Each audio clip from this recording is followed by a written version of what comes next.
The $100 to $200 price range is really heating up with some standout earphones.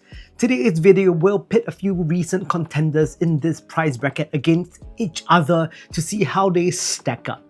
We are looking at the NF Acous NM20, Dunu Kima 2, Meze Alba, and the 7Hz 5.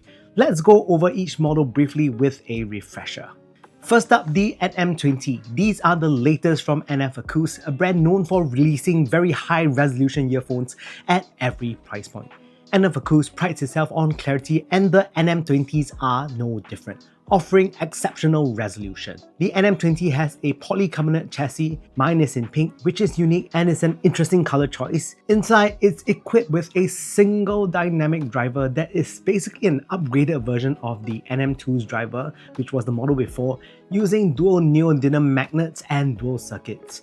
The NM20 also has a dual acoustic chamber design to manage air pressure, and lastly, the diaphragm is beryllium plated.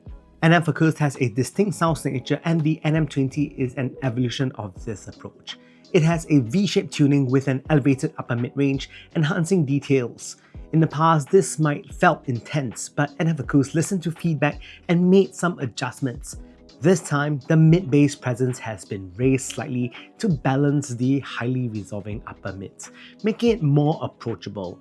It's exceptionally coherent for a single dynamic driver with a level of coherence that hybrid IEMs can only dream of. So next, the Dunu Kima 2. The Kima 2 is Dunu's offering in this price range and keeps the sharply faceted metal chassis design of its predecessor, with Kima 2 laser engraved on the faceplate. The shell is sturdy and looks great, though the sharp edges are prone to scuffs and dents. My unit has a few minor scuffs on the facet edges. Noticeable, but certainly not a deal breaker. Other than that, the Kima 2 feels solidly built. Inside, the Kima 2 has a dynamic driver with a diamond-like coating on the diaphragm. This driver, with its high magnetic flux, gives it a very dynamic sound.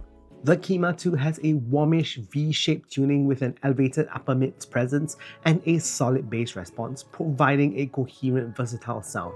It is technically strong for its price with great detail retrieval and works well across many genres. Next, the Meze Alba. The Alba has a vortex shape, or some would say a toilet bowl shape, similar to the ones found on the Meze Alba, which also doubles as a backport for the driver. Its chassis is made from zinc alloy, giving it a sturdy feel with a nice weight to it. At the back, you'll find the Meze Lyre logo subtly placed. The Alba's sparkly white finish is attractive, though you might notice a chip on the paint in my B-roll footages. Not sure how that happened. Sound-wise, the Alba seems intended to attract new fans to the Meze brand with a tuning that is ultra-friendly and easy to like.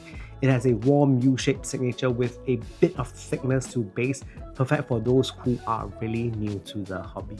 And lastly, we have the 7Hz 5. Now, the 7Hz 5 has a two-piece construction with clear blue resin chassis and a metal faceplate. The transparent blue lets you see the internal drivers, which is pretty cool. The 5 is unique for its 5 custom 6mm dynamic drivers, each with its own acoustic chamber to shape the sound. The 5 has a warmish V-shaped tuning with mid-bass that's not as scooped out as most other IEMs, giving it a fuller tone. Despite this, I don't find that it is overly dark thanks to a well-balanced upper mid-range. So now let's start comparing them firstly with the bass quality comparison. By bass quality, I am looking at these two factors: resonance, speed, dynamics, and resolution.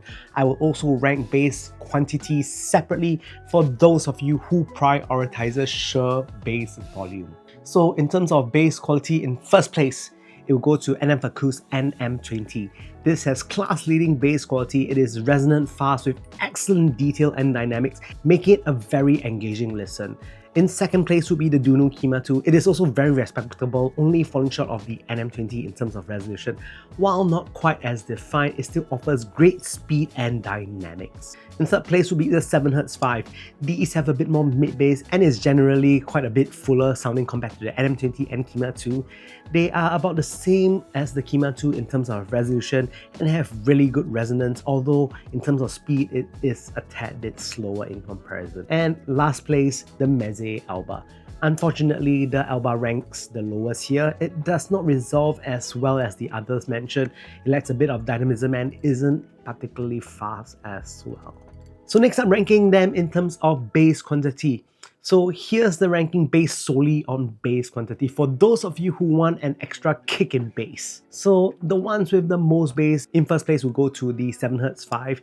These are the most bass heavy with solid sub and mid bass, making them a very fun listen.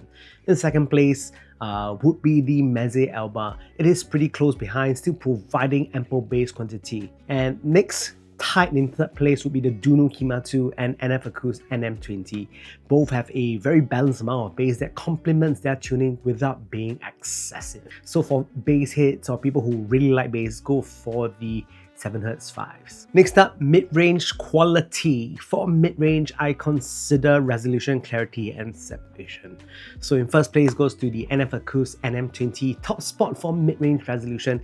It is incredibly easy to pick out the layers and instruments of music with a rather neutral tone. In second place is the Dunu Kima 2, also high in resolution, although slightly less than the NM20. Its mid-range is a bit more relaxed sounding and has a neutral leaning warm tone, which some might find more pleasurable. In third place are the 7Hz 5. It has a very respectable mid-range, although its plentiful mid-bass slightly affects clarity. It is warmer tone as a whole as well. And in last place, the Meze Alba. Mid-range is okay, but doesn't resolve as much as the others. It also has a natural leaning warm tone. And lastly, comparing treble. Here I'm looking for airiness, extension, and tonal color. In first place is the Dunu Kima 2. While not the brightest sounding, the Kima 2 offers smooth, well-extended treble with a nice airy character. In second place would be the NF Acous NM20. While it has the most treble presence here, though it might be a bit too much for some, it extends really well and has a very nice airiness. In third place goes to the 7Hz 5. It has adequate treble extension, although it doesn't reach the same heights as a Kima 2 or NM20, it is still very respectable. And in last place, the Meze Alba. Treble is polite and decent, but lacks the same airiness and refinement compared to the others. And lastly, the enjoyment factor. This is based on the IEMs that I find myself reaching out to use the most. In first place would be the NF Acous NM20. These are my top pick due to their level of resolution and ability to pick out the layers of music, keeping me entertained for hours. I'm the type of person who like to listen to music over and over again, to listen to the various layers, listen to the guitars and maybe later the bass or later the percussion, that sort of thing. It keeps me entertained and the NM20 does really well for that. In second place would be 7Hz 5. It is a great counterpoint to the NM20 with a fuller, warmer tone that is perfect for bass-heavy listening days. It's for the days where I just want to listen to beats and basically just that. It does a great job at that. In third place would be the Dunu Kima 2. It is basically a tamer version of the NM20 and more forgiving for treble-sensitive listeners. Although it doesn't resolve quite as much, it is still largely pretty enjoyable to listen to and one that is a bit more friendly compared to the NM20. And if you're treble sensitive, this is the one I would suggest you go for because the NM20 can be a bit much. And in last place would be the Meze Alba. I found myself never really reaching for them. They are not as dynamic or resolving as the others and sound a bit dull by comparison. And finally, in conclusion, the $100 to $200 price range is really a battleground for great IEMs. This ranking is based on my preference, but let me know which are your favorites in the comments. If you like the content, a like would be appreciated and subscribe would be fantastic. Once again, thank you guys for watching a Super Chance Super Audio Show and I hope to see you guys soon. Do you like to see this type of comparison videos? If you do let me know in the comment section below. Once again, thank you so much for watching. Hope to see you guys soon.